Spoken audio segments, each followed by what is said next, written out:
На сегодняшний день перед Госкомитетом по управлению государственным имуществом и приватизацией стоит непростая задача.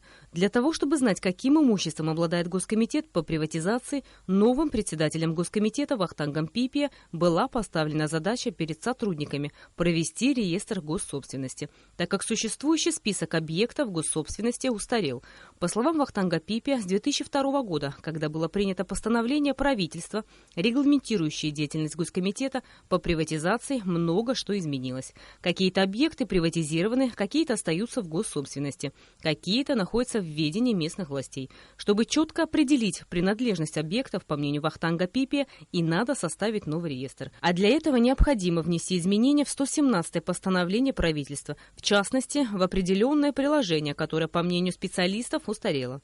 Эти списки, они все уже устарели. И поэтому это 117-е постановление на сегодняшний день не отражает весь перечень объектов, которые закреплены за районами.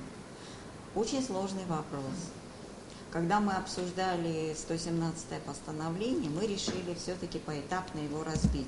Председатель Государственного комитета по управлению государственным имуществом и приватизации Абхазии Вахтанг Пипиа поставил задачу перед сотрудниками до конца года обновить списки объектов госсобственности. В ходе совещания был обсужден и ряд других вопросов по приватизации государственной собственности и по управлению госсобственности.